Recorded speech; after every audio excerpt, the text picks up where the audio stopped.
We'll start. So welcome everybody. It's a pleasure to introduce Silvia Guslandi. Silvia Guslandi holds a PhD in Euro-American comparative literature from the University of Genoa, Italy, and a PhD in Romance languages and literatures from the University of Chicago.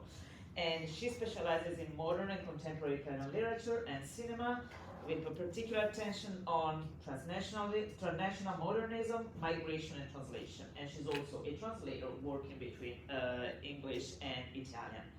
Her publications actually include two co-edited volumes, an edited, translated book, L'Allegra Montagna di Menzogne, Diario della Grande Guerra by John Dos Passos, and several articles and book chapters.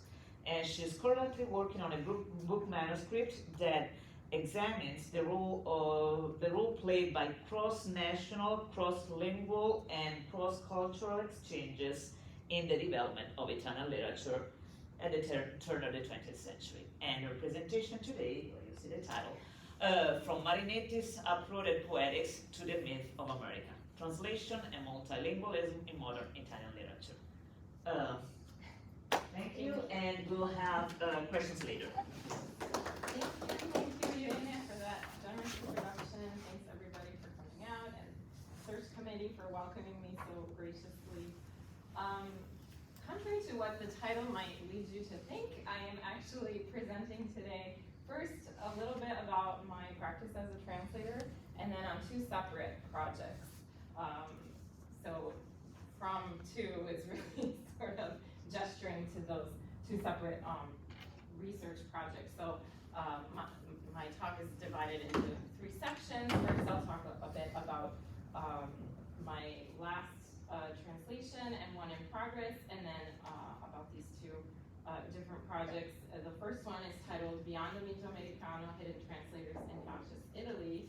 And then the second is the book manuscript that Irene mentioned, but today I'm going to focus on the chapter on Marinetti, inspired in part by Cinzia Bloom. I was on Cinzia Bloom, and the title of that section is Becoming a Barbarian, the Uprooted Poetics of F.T.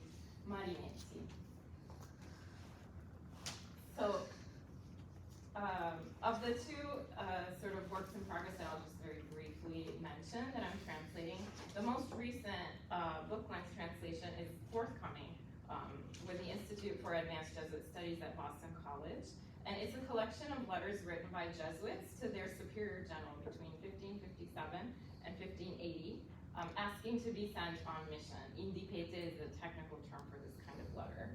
And then the second translation I will mention is a work in progress, the English translation of several short stories by Elsa Morante, arguably one of Italy's most prominent 20th century writers, all taken from this collection, Il Chalet Andaluso, that has yet to appear in English. Before I briefly dwell on a short passage from each of these translations, I want to speak very briefly about the theoretical framing of my translation practice. My approach is shaped, as I think for most translators, by multiple thinkers. For an example, I'm indebted to André Lefebvre's work on translation as rewriting for the acknowledgement of the role of my own ideology and poetics when choosing what to translate and when carrying out the myriad of decisions that make up the translation process. Work by Maria Timoshko and more recently Corinne Takteris has helped me approach text by second generation and post-colonial Italian authors in a more nuanced way, conscious of my own biases and of those of my readers. For the particular text I'm speaking of today, though, I want to mention Paul Ricoeur and his notion of linguistic hospitality that I find particularly useful as an underlying framework as it reconfigures dialectically the dichotomy between foreignizing and domesticating that Lawrence Venuti famously outlined. Two quotations in particular by Ricoeur I kind of keep in the back of my mind. Translation carries the ambition of deprovincializing the mother tongue, which is invited to think of itself as one language among others, ultimately to see itself as the foreign. And translating means welcoming another language into one's own. It also means to exile oneself, to inhabit the place of the other in order to understand him. So it's this double movement toward the other and then back to oneself that I keep in mind as sort of my general model, specifically with regards to the language of the text. As the target language makes space for the language of the source text, it should also be transformed by it, and this I find quite freeing, and something that guided me particularly for the first collection, the collection of letters that I mentioned. I'll read just I was gonna say it one sentence, but it's all one sentence, so I will read it, the Italian first. Molto reverendo in Cristo Padre, credo la paternità vostra sappia e si ricordi, come io già intorno a 3 anni sono, che era in precinto per andare con Santo Padre Ignazio nell'India, il quale aveva ordine da vostra reverenza di poter menare seco 1 o 2 compagni, di quali Dio benedetto mi aveva fatto grazia che ne fosse uno, ma poi, o fosse perché io era indegno di tanta grazia, o forse perché mi voleva riservare ad altro tempo, permesse che il mio reverendo padre rettore non mi lasciasse partire coi suoi. That's the Italian.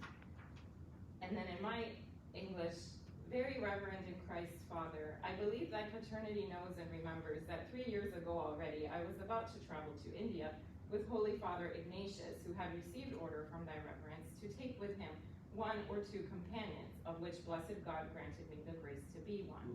But then, either because I was unworthy of such a grace, or perhaps because he wanted to reserve me for another time, thou allowest my reverend Father Rector to prevent me from leaving with him. And it goes on and on and on, but this is just to give you a sense of the prose.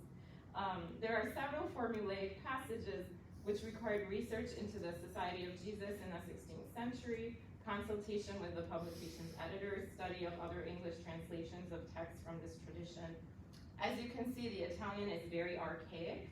There's many traces of Latin, even in the spelling. The syntax is the level where the Latin substratum is most evident. Another difficulty I was mindful of is that this is not fiction. It's a historical document, and as such, it has a double rhetorical function. And I'm thinking of fiction here loosely based on structuralist linguistics, and particularly Roman Jakobson's notion of the dominant function.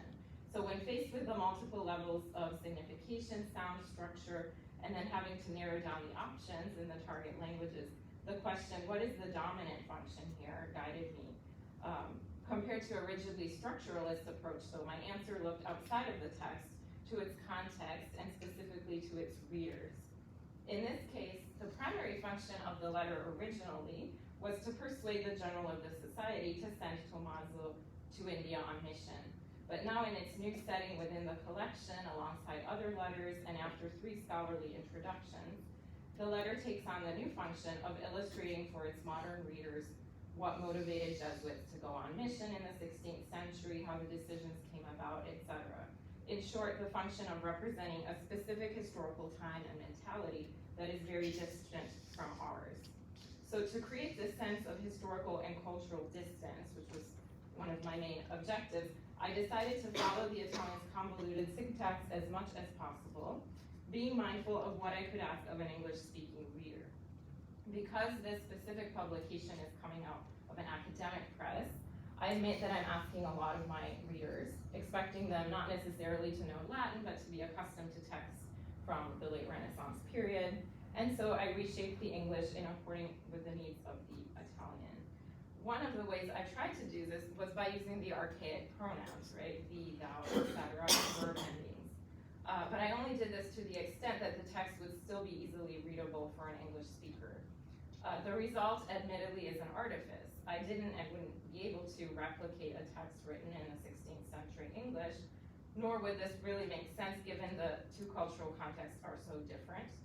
So while the pronouns are archaic and I try to avoid excessively modern vocabulary, the lexicon does not match the syntax, and the result is admittedly artificial. So I wrestled with this decision through several drafts, going back and forth, talking to the editors, and especially because no recent English translation of the text uses the archaic pronouns, and this made me a bit nervous. However, in the drafts without the archaic patina, first of all, the results just sounded too contemporary. And secondly, I found it harder to achieve the balance of formality and intimacy that these letters convey.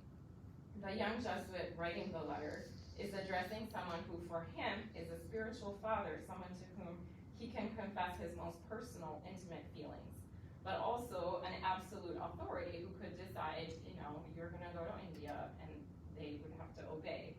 And as Westerners, I think we've lost this sense of authority, right?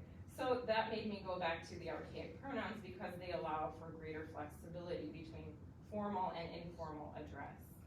And finally, as letters, these texts represent an interesting midway form between writing and speech, and being written by men who, for the most part, were of humble origin and had no literary aspirations. They preserve a very lively spoken quality, even though the syntax is so elaborate. And so, in order to recreate this quality in English, I read both the Italian and my own drafts aloud. I recorded myself reading the English multiple times to try to get the tone just right. Now this is instead from the second sample that I want to discuss shortly. Elsa Morante's short story, L'uomo dagli occhiali, The Man with the Glasses. Morante is one of the central figures in post-war Italian fiction. There's a bit of a Morante moment now in the US in the wake of the success of Elena Ferrante's novels, right? And a whole, plethora of Italian female writers are now being sort of rediscovered, like Natalia Ginsburg, for example. I'll read these short passages. Il 3 dicembre, era un giovedì, l'uomo uscì dal suo studio squallido posto alla periferia della città. I suoi capelli erano arruffati, la barba lunga e irta per il freddo, e le occhiaie mettevano sulle sue guance un'ombra nera. Ebbe la sensazione vaga e quasi strana di barcollare, e lo scricchiolio della scala di legno suonò come un rimbombo vicinissimo ai suoi orecchi. On the 3rd of December, it was a Thursday, the man walked out of his dingy office on the outskirts of the city. His hair tousled, his beard long and bristly from the cold. The circles under his eyes cast a black shadow onto his cheeks. The vague and almost foreign sensation of stumbling greeted him, and the creak of the wooden staircase reverberated loudly as if very close to his ears. This is the very beginning of the short story. One thing I wanted to highlight about this passage are the acoustic effects of the prose. Following work by folks like Amy Chan or Joanna Janica on sound and translation, and also keeping in mind that Morante was a trained musician, and her prose has a marked musical quality, achieved through patterns of sound and rhythm. I tried to recreate some of the rhythm by following the sequence of accents more closely for the way I would maybe more commonly do when translating poetry.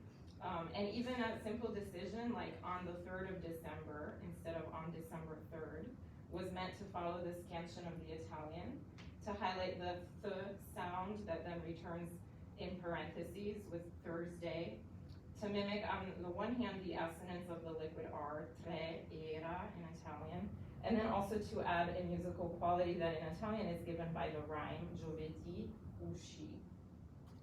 Another remarkable characteristic of the text that I had to work through is the exactness of the descriptions.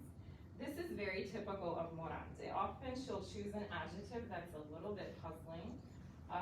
And as a translator, I'm always going back to my own experience as a reader and thinking of how can I generate a similar experience for the new readers. And I don't just mean cognitively how I interpret the text, but thinking of the embodied experience, feelings, emotions, sensation. So my experience reading Morante is that I often find myself stopping short because of some unexpected word that calls attention to itself and demands to be reread. And here for me an example was this sensazione quasi estranea. Is it a new sensation, a strange one? Does it feel like it's coming from the outside? Estraneo can allude to all of these things, and it struck me as a bit of an odd choice here. The noun form, un estraneo, a stranger, is more common. Someone you don't know, a stranger. And instead the adjective most commonly used would be strano. And then coupled with that quasi, almost estraneo, it creates almost an eerie sensation, a sense of familiarity within the unfamiliar. So I chose to make the foreign sensation the subject of the sentence, and then use the verb greeted him to add a little bit of that subtle personification that, to me, the word estraneo conjures. So those are just two very short examples to give a sense of some of the challenges of the text that I've been translating lately. Moving to the research, so the first project that I mentioned, Beyond the Mito Americano, Hidden Translators in Fascist Italy. I'll start with a quote. The decade between 1930 and 1940, which will go down in the history of our culture as the decade of translations, was a fatal moment, and in its apparent exoticism and rebelliousness, pulsed the only vital vein of our recent poetic culture. Italy was alienated, barbarized, calcified. It needed to be shaken, decongested, and exposed once again to the spring winds that were blowing across Europe and the world. These are the words with which, in 1946, poet, novelist, essayist, and translator Cesare Pavese coined the expression decade of translations in reference to the 1930s in fascist Italy, an expression that would become proverbial. The authors of the mentioned translations were primarily Pavese himself and the novelist Elio Vittorini, both of whom were also journalists, editors, and consultants for the main publishing houses of the time. They worked to introduce what they saw as exciting new developments in modern literature to what Pavese called the exquisite and futile academy of Italian letters. Some notable translations, among others, by Cesare Pavese were Melville's Moby Dick in 32, Sherwood Anderson's Dark Laughter in 33, Dos Passos' 42nd Parallel in 37, and Steinbeck's Of Mice and Men in 38. And by Vittorini, Poe's Gordon Pym, and Thornton Wilder's Heaven is My Destination in 37, William Faulkner's Light in August in 39, and Steinbeck's Tortilla Flat in 1940. As scholars have noted, Pavese and Vittorini were heavily influenced in their own fiction writing by the American authors they translated. Pavese's novel Paesi Tuoi, for example, set in rural Piedmont, shows structural and stylistic similarities to John Steinbeck's Of Mice and Men, and Vittorini's prose generally bears traces of Hemingway's influence, with its short sentences and repetitive dialogue. He loved Hemingway, but none of his translations from Hemingway were published because of censorship during fascism. Hemingway was blacklisted. Thus, this decade is witness to the role of translation in renewing one literary system by way of another, or, to use Baba's words, perhaps, translation as the way by which newness enters the world. During the post-war years, this phenomenon was celebrated and its narrative crystallized by scholars who further calcified the notion of mito americano, the myth of America, and the so-called Americanisti. So the myth itself was mythologized through terminology like pioneers, discovery of America, and the equation was born between Pavese and Vittorini's enthusiasm for American literature and their anti-fascism developed in the mid-30s. To unravel this knot in the post-war years risked the accusation of belittling the fight against fascism by Italian intellectuals, and thus interest in American literature in the 30s became synonymous with covert anti-fascist militancy, obscuring, I argue, a much more complex set of practices. In his book, America and Italian Culture, The Rise of a New Model for Modernity, that was published just last month, Guido Bonsaver synthesizes a recent correction in the critical conversation, made, for example, by Jane Dunnett, who sheds light on the great number of translations of middle-brow American literature carried out throughout the 1920s, so before the Americanisti. Bonsaver characterizes this critical reevaluation as a switch from intellectual to social history, from a history of the influence of American literature on Italian authors, to a study of the fortune of American popular fiction in Italy's bookshops. The importance of editorial classifications is certainly crucial, as the cultural status of the Americanisti was key in introducing American literature into highbrow critical conversations that were previously dominated by French literature, which, it's worth remembering, was still the main conduit through which American writers entered into Italian culture. However, a problem with this interpretation lies in the very distinction between middle and highbrow literature, which responds to extra-literary factors and is known to shift over time. For example, in Italy in the 20s and 30s, Works by Harriet Beecher Stowe and Louisa May Alcott were classified as young adult fiction. And anything by F. Scott Fitzgerald was published in popular entertainment series of supposedly little literary value until after World War II. The importance of the mito americano notwithstanding, my project recovers an alternate history by turning to the archives.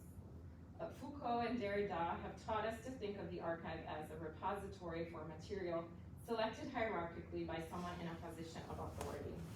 In the case of the mito americano, such an archive is represented by the sum of the essays and articles chronicling the decade of translations, and by physical archives such as those containing drafts of translations and editorial notes held in publishing houses, particularly the big Mondadori house in Milan that I visited. Although Pavese and Vittorini were anti-fascists, in fact, during the regime, they managed to work for the largest and most influential publishing houses. And then after the war, they occupied positions of intellectual hegemony. An alternate history, however, emerges when we look at an alternate archive. This one is often hidden in plain sight, such as papers within the same Mondadori publishing house, labeled with lesser-known names, and other time needs to be recovered from neglect, for example, in the private papers of forgotten translators or small presses. And sometimes the most prominent archives contain within themselves elements that subvert that very hierarchy that they would seem to uphold. It's the case, for example, of Giuseppe Marcenaro's discovery through private letters of Lucia Rodocanacchi. So looking at letters between Eke Vittorini and Lucia Rodocanacchi, this was a Jewish woman who served not only as consultant or uncredited collaborator, but as actual ghostwriter of many of Vittorini's translations. Of course, this was the 1930s, before Italy's first copyright law in 1941, and much before, the intellectual labor of translators as writers was acknowledged. The case points to a widespread practice of hidden labor and uncredited collaborations that makes it harder to assess the actual translation practices of the time. The letters between Rodocanacchi and Vittorini are extremely valuable also in assessing the underlying translation theories that underpin the most common practices. For example, Vittorini's requests for the Italian correlative of specific words extrapolated from their context reveal an understanding of translation as a near search for lexical equivalence. And even scholars' attempts as late as the mid-2000s at minimizing Rodocanacchi's role as merely providing a literal translation that Vittorini, the writer, would then elaborate into a work of literature, reveal the persistence of a false dichotomy between literal and free translation in critical discourse. The archives also reveal a number of very active translators of American literature before and during the 1930s, usually working without the political objectives of the Americanisti, and with a broad range of genres, including, yes, low and middle-brow detective, adventure, romance, children's fiction, but also literature by the same authors that Pavese and Vittorini translated.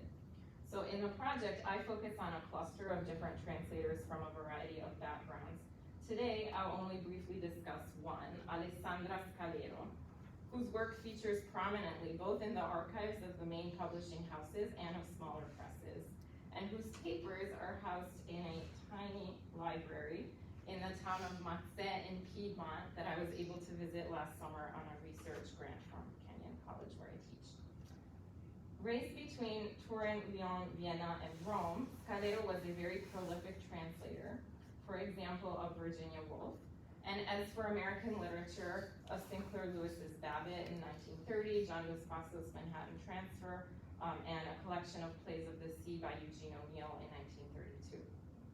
She also worked as a consultant for several publishers, and in that role was the author, often marked only by initials AS, of the most complex reviews of works of American literature prepared internally for the editors of Mondadori.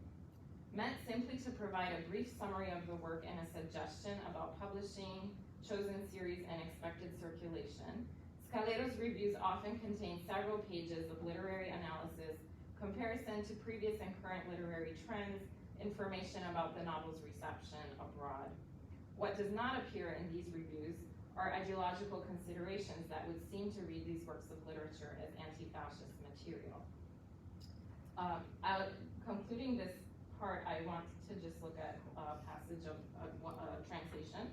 This one is by Alessandra Scalero from John Dos Passos' Manhattan Transfer, published with the title Nuova York, more recognizable perhaps for the new audience in 32. And in the interest of time, I'll only read a bit of this. He stands with his hat off at the rail and feels the river wind in his hair. Perhaps he's gone crazy. Perhaps this is amnesia, some disease with a long Greek name. Perhaps they'll find him picking dewberries in the Hoboken tube. He laughs aloud so that the old man who came to open the gates gave him a sudden sidelong look. Cuckoo, bats in the belfry, that's what he's saying to himself. In the Italian. In piedi vicino al parapetto, col cappello in mano, sente nei capelli il vento del fiume. Forse è diventato pazzo, forse è ciò che si chiama amnesia o qualche malattia con un gran nome greco. Forse lo troveranno a raccogliere le more nella metropolitana di Hoboken. Scoppia a ridere così forte che il vecchio venuto ad aprire il cancello gli dà un'occhiata di traverso. Pazzo, un ragno nel cervello, dice tra sé, forse ha ragione. The English names conjure the setting, and syntax and word order are reproduced with the exception of some inversions meant to accommodate the text to Italian syntax. The sentences in Italian remain short, and Scalero does not introduce the complex subordination that dominated literary writing at the time. However, the rhythm of the prose and many of the sound effects are not recreated. Overall, we note many traces of domestication meant to produce a text that fit well into the literary system of the target audience. There are some colloquial expressions like cane d'un cane for by gum, but also a general elevation of diction, very common in Italian translations at the time, seen here, for example, by an expression like avvisa di for the more straightforward instead of. The Italian seems to want to clarify and over-explain the text to its audience. For example, changing I do St. Aloysius into dipingerei, I would paint San Fabrizio, and adding forse ha ragione, perhaps he is right, between the free and direct speech of the old man and the direct thoughts expressed by Jimmy, the character, who we see alternately via third and first person. This is more than what Jason Grunbaum calls stealth glossing, right? When a translator sort of subtly adds a little explanation for the reader without the reader even noticing. Here, Scalero is clarifying who the speaker is, whose point of view is being expressed for her Italian readers, who were less familiar with the experimentation of modernist prose. However, she refrains from inserting phrases like disse, pensò, he said, or he thought, so the quick changes in perspective are maintained. The immediacy of speech is partially lost in the Italian, which undergoes a process of grammatical normalization. For example, when she renders, if I were a painter, maybe they'll let me paint in the nut house, with se fossi un pittore mi lascerebbero dipingere nella casa dei matti. While the English mixes tenses, right, we have the conditional mode of the if clause with then a future indicative in the main clause. The Italian is a grammatically correct hypothetical possibility with the imperfect subjunctive and a present conditional. Despite its shortcomings, the translation reveals a general attempt at philological accuracy and a desire to at least partially assimilate the Italian text to the language of the source text, so markedly different from the elegant prose style prevalent in Italian fiction in the interwar period. What I mean by philological accuracy is as simple as attempting to translate the entirety of the source text. This was not a general practice, as shown by Vittorini's translation of Steinbeck's novel, The Pastures of Heaven, which is quite shorter than the source text, something odd when going from English to Italian. Vittorini regularly omits descriptions, dialogue, even cutting 3 or 4 lines at a time, affecting the depiction of characters, the vividness of the scenes, and removing the novel's many sociological considerations. He also proceeds in a domesticating direction. For example, moving from showing to telling, adding clarifications such as he said, he thought, and simplifying the narratological structure of the text. As an example, in this humorous passage, the point of view, the focalization of the English is on the children, as is evident by expressions like quite by accident and real tobacco. The boys had gutted the house and quite by accident, while smoking real tobacco in the hayloft, had burned the old barn to the ground. Vittorini omits these expressions, and the result is a straightforward third-person omniscient narrator. I ragazzi avevano sventrato la casa e fumando nel fienile avevano bruciato completamente la vecchia fattoria. It is not my intention to set up a direct comparison between Scalero and Vittorini in order to judge one superior to the other, although I know it seems like that's doing. But in the book, I look at a lot of other translators as well. Nor do I have the time to delve into a detailed analysis of either's translation practice. But I hope to have shown that the mythologizing of the latter and neglect of the former is ideologically motivated, tied to the prestige of a distinct class of recognized cultural authorities, and not due to the aesthetic merit of the translations themselves. Alessandra Scalero is just one of the many voices that can and should be recovered by excavating the overlooked areas of Italy's translation history. Of course, I didn't mention gender explicitly, but the fact that a majority of these forgotten and hidden translators were women is not coincidental, as is the fact that several of them, for example, Lucia Rodocanacchi, Vittorini's ghostwriter, were also Jewish. Gender stereotyping is inherent in the writer-translator hierarchy. As our disciplines heed the call to decolonize and diversify our sources, it's imperative that we re-examine cultural assumptions and myths, even when they concern laudable anti-fascist intellectuals, to bring to light a much more rich and complex story, such as that of Italy's reception of North American literature. And now, bear with me as we move to part 3.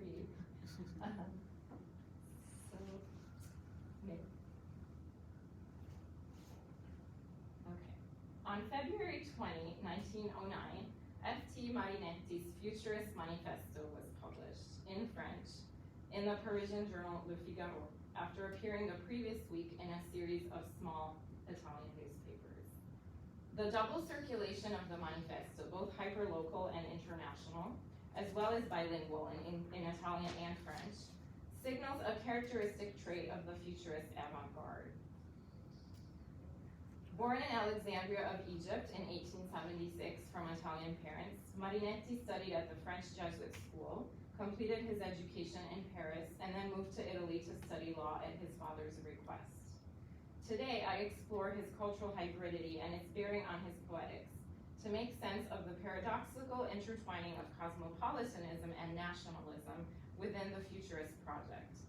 By analyzing his experimental poetry, I argue that Marinetti's Futurist project is a re-articulation of cosmopolitanism through the category of the barbaric, as a violent, brutish uprooting or radicamento.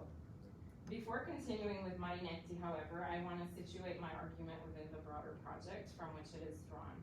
So the working title of the book is What is Italian Literature Toward an Italian Transnational Poetics?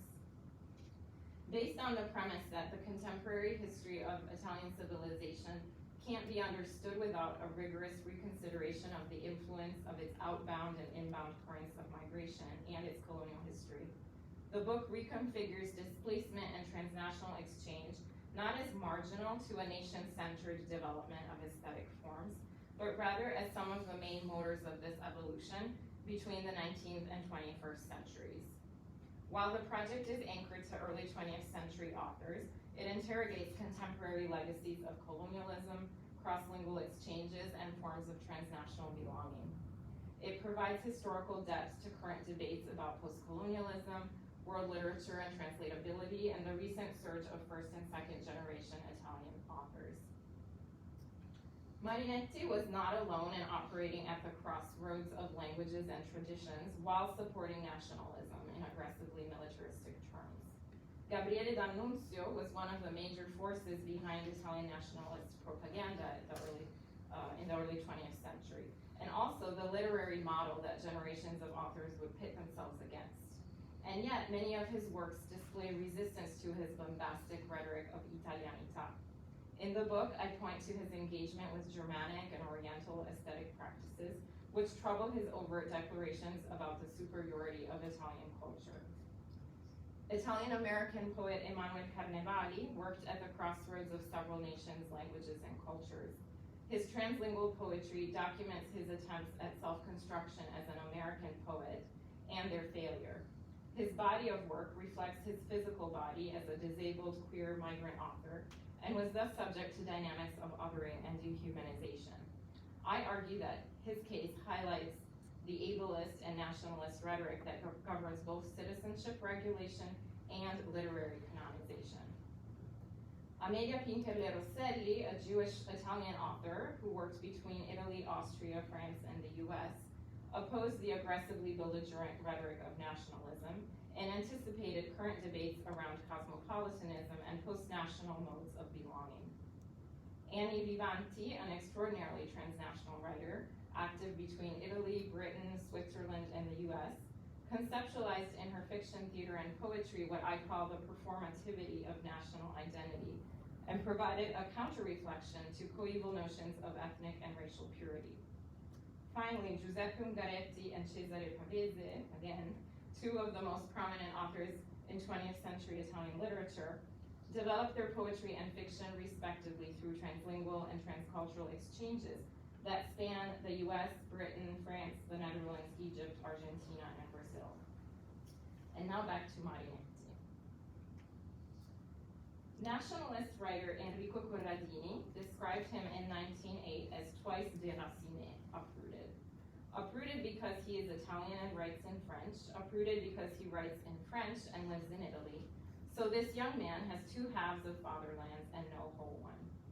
One must also add his Egyptian origins and the presence of Africa as an ideological core from which the futurist celebration of the barbaric has intertwined with the technological emerges. While the international impact of Marinetti's futurism and his participation in a European cosmopolitan milieu are widely acknowledged, I propose to shift toward a transnational consideration of the very conception of his literary production, reading it through the notion of uprootedness. I understand this notion to be functioning in two ways. First, it points to Marinetti's own uprootedness as constitutive and generative of his poetic, impacting his imagined audience, the narrative structure of his works of fiction, and the formal experimentations of his poetry.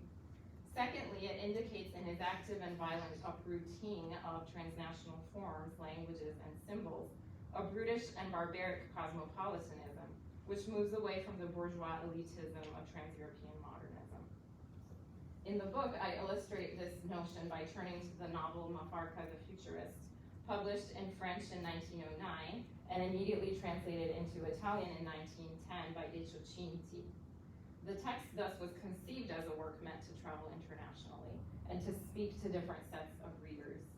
I argue that in it, Marinetti is theorizing a continuity between Italy and North Africa, not only to support Italy's colonialist ideology, but also to underscore Italy's southernness, something that was very significant since at the very same time, Southern European immigrants in the US were being labeled undesirables for racial reasons, and I'm quoting from the commissioner at the port of Ellis Island in 1908. Marshalling his own Egyptian roots, he's also enacting a disturbing uprooting for his European middle-class readers, whom elsewhere he critiqued for indulging in comfortable exoticism. Finally, I contend that the novel bespeaks a skepticism about Western superiority that is consistent with futurist claims to barbarism and engenders structural innovation. And this brings me to his free wording poetics, or paroliberismo, which I will spend the last bit of my time on. In 1912, Marinetti published a poem titled Battaglia peso più odore, battle weight plus smell, meant to illustrate the dictates of the technical manifesto of futurist literature, which included destroying syntax and abolishing punctuation. I'm not going to read it, but there's a surprise later. The poem stages an episode of the Italian-Turkish War that took place in Tripoli, which Marinetti witnessed as a war correspondent for the French newspaper L'Intransigeant. The setting offers the chance to enact the kind of explosion of traditional syntax and analogical accumulation for which the manifesto advocated, seeming to attack readers from all sides, as though they too have been uprooted from their comfortable homes and plunged into the battlefield. While the multi-sensory battle staged in the poem inevitably reproduces the asymmetries of military and economic power embedded in colonialism, the poem's formal devices engender one of the most innovative experiments of multilingual poetics in the Italian literary tradition up to that point. Arabic words appear, transliterated but not translated, alongside Italian ones, uprooted from the context of Tripoli and incorporated into the text.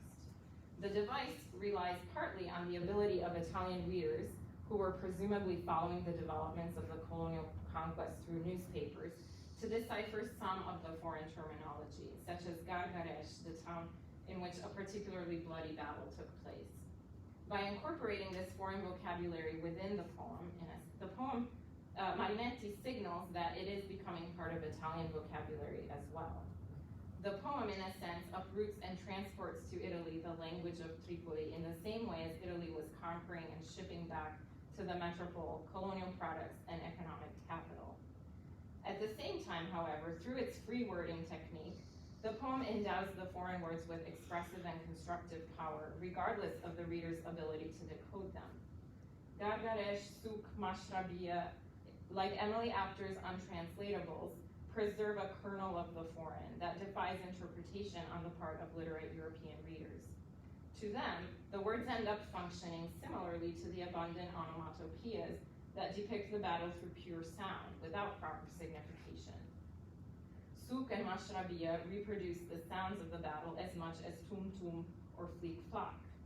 While Marinetti's strategy of uprooting strips Arabic vocabulary of its signifying potential, thanks to the lack of hierarchical structuring of syntax, it assigns it significant expressive power within the textual fabric. The difference between such an openly hybridizing gesture and the rigorous monolingualism that had been posited as the cultural foundation of the recently unified Italian nation is striking. Consider also the difference between Marinetti's use of foreign words and that of Giovanni Pascoli in the long poem Italy, in which the use of untranslated English, this oh yes at the top left, clearly signals the unfortunate loss of Italianness that the tragedy of emigration has caused the protagonist. Molly, the daughter of immigrants to the US, has returned to Italy due to illness and regains her strength only when she's able to pronounce her resounding C here at the bottom right and reclaim belonging to the Italian nation. On the contrary, the foreign words injected in Marinetti's text question the equation between national belonging and homogeneous linguistic expressions, which was the very basis of all strategies aimed at making Italians from the Risorgimento onward. The anomaly of a project of Italian nation building and renewal divorced from concerns about linguistic homogenization cannot be underestimated. Given Marinetti's multilingualism, it's reasonable to imagine that he would have been keenly aware of the possibilities and impossibilities of translation across languages. His free wording pushes language to the limits of signification with the widespread use of onomatopoeia. As the form in which signified and signifier are at their closest, onomatopoeia bridges linguistic differences, albeit imperfectly, and tends toward a universality of communication that is unthinkable in any other linguistic expression. Yet this transnational communication resists the transparency which Edouard Glissant identifies as the requirement Western thought posits in order to attempt understanding of the other, and instead preserves the opacity of the foreign, not in order to make the other a citizen, as Glissant had envisioned, but to make the self a barbarian.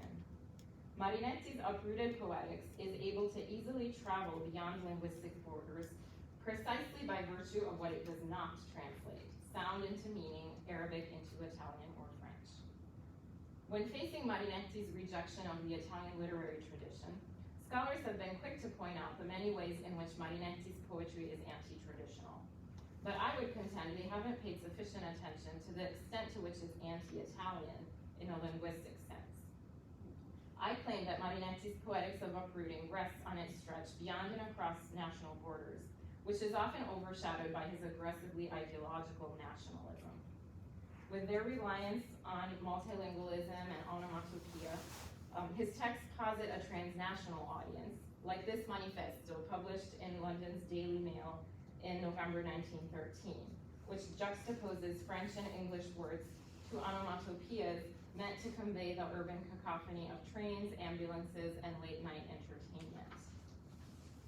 And in Marinetti's free wording collage poems, the disposition of the words on the page, the use of different types and fonts, and what Marinetti defines multilinear lyricism, destabilize the semantic structure of natural languages.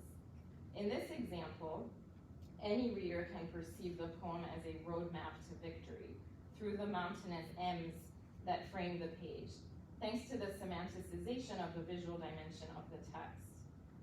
Marinetti's own tours throughout Europe as a declamatore, performing his poetry out loud without the need for an interpreter, show him to be well beyond the framework of nation-based literary production and reception. The primacy of expressive thrust over the interpretive moment represents a poetic embodiment of Marinetti's claim that about the futurist embrace of the barbaric, understood in the etymological sense of that which sounds like stuttering to speakers of the dominant language. And now, this is a recording of Marinetti reading The Battle of Adrianopolis, a poem from 1914. The recording is from 1924.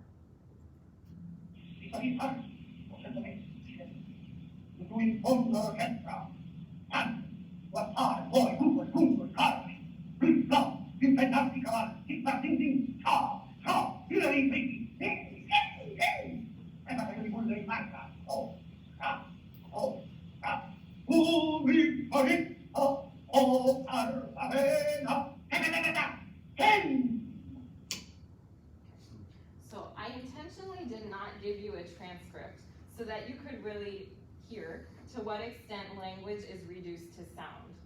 In Marinetti's declamation, speech is often secondary to voice. To use the ancient Greek distinction between phone and logos, the acoustic phenomenon of voice versus the articulate discourse endowed with rational meaning, Marinetti's free wording interjects the former into the latter. His experimentations abandon what Adriana Cavarero identifies as Western logocentrism, and instead embrace the pure expressive and structural power of voice, albeit in service to militarism. Thus, the injunction to embrace the barbaric that permeates futurist writing is not merely metaphorical. Marinetti's employment of the expressive power of the voice, divorced from the semantic function of language, attests to the creative potential of injecting Italian poetry with uprooted, non-Western sonic materials. Marinetti's intercultural exchanges remain inscribed within an ideological hierarchy of colonialist, racial, gender-based, economic, and military disparity and violence.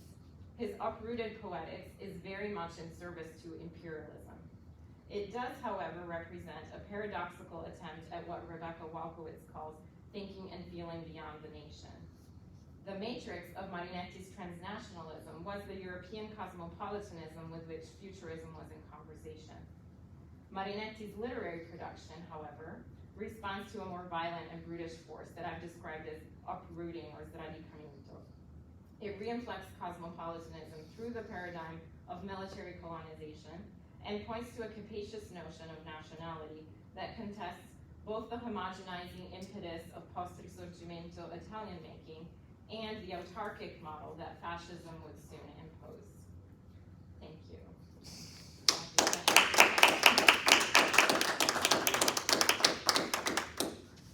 We'll start with some questions.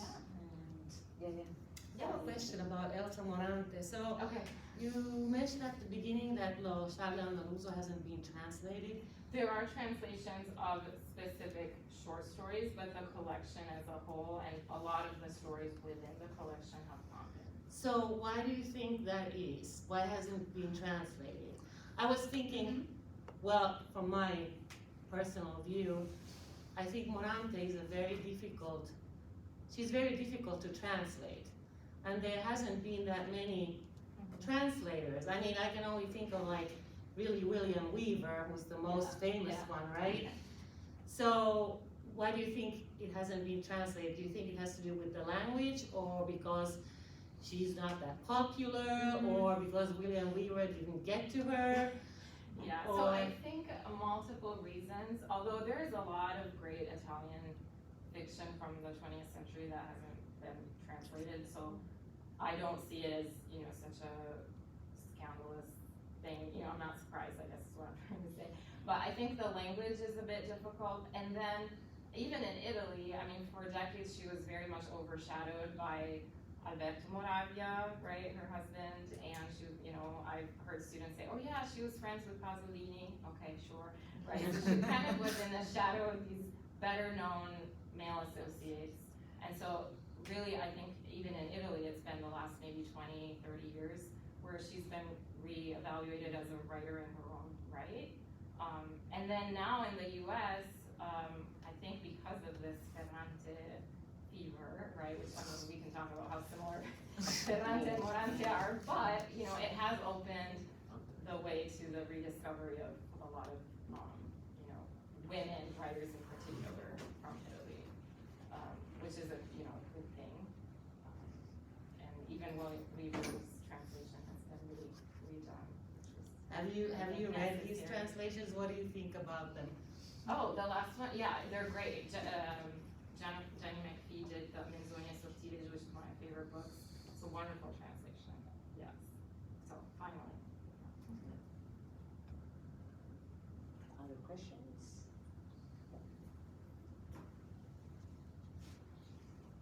It was a lot. I packed in a lot. Yeah, there's still one, yeah. It was like 3 different mini talks. Good. This is not really a question. It's like an invitation for you to talk a little bit more about the French. The French in Marinetti, the original composition in French, quoting sometimes a look, just that part of it. I'm still trying to unpack a little bit, why would this be an anti-Italian just a little bit about that, the French. So when I mean anti-Italian, I don't mean sort of aggressively against, right? Sure, but as the Actually- monolingual Italian gestures, like the multilingualism and the onomatopoeia, I'd follow that if it was written in Italian. But there's something else going on, so Yeah. just a little bit more about Yeah, that. so Marinetti himself he started writing in French. So Yeah. that he studied, French at school. It's the language he felt most comfortable writing in. He saw himself as, I think, he felt more at home in the French world of letters than he did in the Italian academy, right? And so, I think part of it is just him sort of finding his voice within a language that he felt more comfortable in. So MFALT, the Futurist, for example, is, he wrote it in French, but the two languages, the two books, the French and Italian version, came out really, really close to each other, to the point where probably De Giacinti was translating while he was writing, and also somebody else has worked on this, but they worked together also on the Italian version, but he still didn't feel like he could put his name on an Italian novel, right? And this was 1904. So he then moved toward writing more in Italian, and sort of also as he sympathized more with the political climate in Italy, and so there's part of that political reclaiming also in him writing more with Italian. But if he had only used, done sort of a bilingual French and Italian pastiche for, some of these poems, it wouldn't have been common, but I don't feel like it would have been that noteworthy. It's still, the West, it was the foreign language in Italy, right, that people studied, and that, D'Annunzio also wrote in French and lived in France. It was almost like a sister country in a way, right? But to then, to me, the Arabic is much more striking, and that's partly because scholars of Marinetti never acknowledge, that he had any sort of knowledge of Arabic, influence, that he had, studied, which we don't know, there aren't many ways, I don't know if there's an archive of, anything, but again, he lived there for 20 years. I find it hard to believe that in Egypt he, wouldn't have heard or picked up anything. We know he liked to go to the theater, so he did see some local plays in Arabic, right? And so for him to inject you know, a very non-Western, very exotic sort of linguistic texture within what he meant to be like the new Italian poetry, like this is what Italy needs, is I think very revolutionary and very different from what had been done before and actually even after. I mean, we don't have a lot of multilingual experimental poetry in Italy until like Zamzotto in the 70s. And, so it's kind of its own unique kind of experimentation. The only multilingual sort of poetry that I can think of in Italy in this time would have been more of like dialect poetry, right? And you know, with a very different sort of like rural sense of like let's recover regional roots, or you know, something very different from what he's doing, which is very much like sort of calling out to at least Europe, right? And so, yeah, I don't know if that answers your question exactly about France, but Not a question, but it yeah, okay. satisfies my desire to hear good. more. Thank you. I have a question, I don't even know Yeah. where to begin. First of all, let me say how much I enjoyed the three-part presentation. Oh, great. It was really quite wonderful, and there was so much. But just on the last part of the last presentation with Marinetti, Yeah. I'm trying to understand something. There's something I'm just missing, and that is the concept of, I think it's barbarism that you're talking about. And there's a, you know, we're so used to dichotomies that valorize, let's say, civilization Right. over barbarity, or logos Yeah. over chaos, or Yeah. whatever. And your presentation, and this is an author I'm just not familiar with at all, but it made me realize that, well, I'm sort of wondering what his project was, because it sounds like, in addition to sort of like, you know, I don't know what you call it, colonial aspirations, or, you know, the nationalistic sort of element of his writing, that he wants to include something that for the reader and for himself and maybe for the rest of the world is this barbarism. And usually when you think of colonialism and stuff, you think of the establishment of an order, you know, that other people are going to be able to recognize, follow, and adhere to in some ways. And yet, so I'm sort of struggling with the you know, what this author sort of expects that element of his writing to do. Is it because this is somebody who's not interested in establishing order elsewhere and, you know, sort of injecting chaos into this part of the world, and that's okay, that's what we do, we're free to do that? Or just what is behind this valorization of art? Yeah, so words like project or order don't really mesh very well with Marinetti's poetics or even political ideas, etc. Two things that come to mind as you were talking are, so in the section that I didn't include, I mean, I just briefly talked about MFALT the Futurist, but in the book I have a section on that novel, and there I elaborate a little bit more about the barbarian aspect. And that novel, I read it as like a rewriting of the Aeneid. It's also influenced by the Odyssey, right? So he's like rewriting the Western epic, but he's displacing it onto like the African continent, very unspecified sort of, you know, land. That means that then the hero of the story is an Arab general, right? And he's non-Christian, he's non-Western, he's, you know, so he's very much sort of displacing any sort of world building outside of Europe, really. I mean, outside of Italy, but outside of Western culture, right? So that's, but I mean, it's a wild novel. It's so when you said, you know, does he just want to inject chaos? I mean, yeah. I mean, there is a lot in there that is very chaotic. So exactly what this project of nation building would mean is not clear. But the fact that it's, you know, displaced, that is very significant to me. And sorry, there was a second thing I was thinking of when you're talking about the barbaric too, is that I think he's inserting himself also in a broader discourse, of anthropological discourse that was going on at the time about the Italian race, right? So this was after late 19th century writing, Sormini, Cefalo, about, you know, the Italian race, and there were debates about whether, you know, we were Southern, are we North, you know, is Italy part of Europe, is it like an extension, is it connected, is it more Mediterranean connected to North Africa, etc. And Marinetti very much championed the southern view of Italy, right? Naples he thought should be the capital, which, I mean, is interesting. And in that sense, whereas, the northern Italy would have been more of the, like, civilized kind of, part, in this dichotomy that was already forming then, and I mean, it's still, kind of part of our culture now. But I think he's really thinking anthropologically speaking of the place of Italians within this, these racial theories from the 19th century, that were codifying, like Cesare Lombroso, if you know his writings about like the shape of the head and are we, Yeah. So.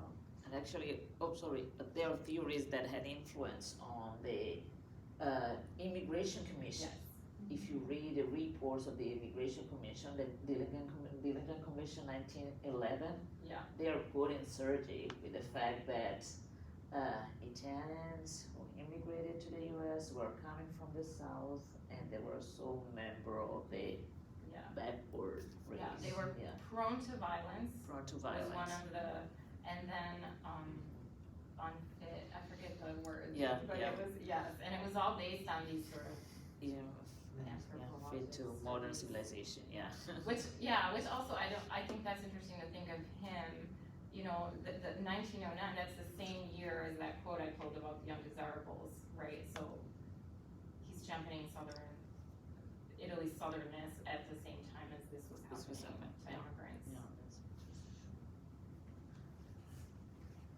This is fascinating. Yeah. It's incredibly fascinating, and I'm just thinking about so much that I don't know if I'll be able to narrow it to one question, but the audio recording was utterly, in my mind, appropriative, fascistic, Yes, he sounds racist.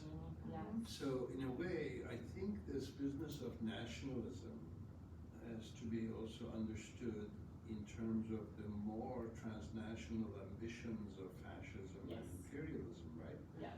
I mean, there is this almost a hero worship in the barbarity, but this is a local barbarity, Right. even if it is located in Africa, even Yeah. if it is presented through an Arabic person.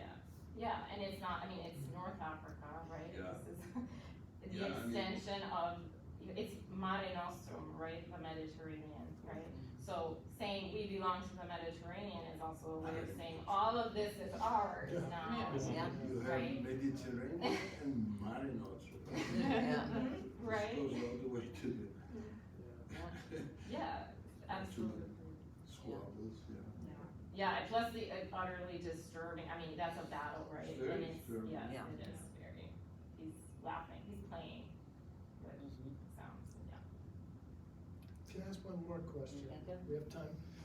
So back into the second part of your presentation, you were speaking, and I'm sorry, I don't remember the woman translator's name, Goncoretti or The ghost translator or Well, the yeah. one I analyzed? a ghost translator. Rodo Kanaki, Okay. pardon me. Rodo You made it, she's translating for somebody else who's going to sort of put on the stylistic finishing touches of the translation, it Yeah, sounds like. then I can talk more about that. And That's- you made a distinction between, she's providing sort of the literal translation, and then he's going to do the literary, he's going to Yeah. add sort of this literary component to it. When in fact, if she's translating somebody who's already literary, how does that work? I mean, how do you I'm see? quoting their scholars, right, who try to sort of minimize her role, saying, well, Mhm. she just provided a sort of, literal True. version. Which, first of all, Yeah. we all know, like, what is that? It's not a straightforward, it's getting me thinking now of AI, right, because that's what we think is, you'll just use, like, deep translate to get a literal version, and then you'll make it, and it's, whoa, what is that, right? So that's the first problem. The second problem is actually, if you look at the archive and the letters, sometimes Victorine was pressed for time. And so he would say, can you type it up really nice? Because I don't really have time to like retype this whole thing. So what is he even That's what he doing? had seen as his He work was then. just writing on top, and it depends, certain works he did more of, and certain works she did more of, but you know, I mean, if it had been just a collaboration the way we now acknowledge, right, translation is often collaborative, then it would be a different story, but, she was sworn to absolute secrecy, and actually when the letters started coming out, the heirs, Victorino was already dead, but his heirs tried many ways not to have these letters come out, saying that they were I confidential. thought so. I wondered about that. I mean, Which- this little library is, you know, Yeah, how, no, you they- know, getting all of her papers out must have been a really big thing for. Yeah, so for those are in recognition. Genoa, and actually, somebody else discovered that they were there, and then now they're accessible, so I, went to town, looking at it all. Are they publishable or not? Because there is that that kind of thing in Italy that there are materials that are accessible but They're cannot not. be published. Yes, so yeah, scholars that's the can point. access them You and can access them, you can reference study them and everything, but you cannot. Sometimes you cannot even put them in Yeah. a book. Yeah, his family, and all of his, so the thing is, we have her letters, no, we have Vittorini's letters to her in the archive. We don't have her, it would be great to find like her letters or her manuscripts, right? But Vittorini's, archives have been, destroyed in the bombings of World War II, that's the narrative. Probably, partly it's true, but they're not accessible, so it's really hard to know exactly what he was working with or she was working with, but. Yeah, no, they're kind of sad. Sometimes he also he paid her really late, so that she says, no, you still haven't paid me for the last little bit. Yeah. By the way. Okay. Oh, other questions? Well, thank you so much. Thank you. Thank you. And we can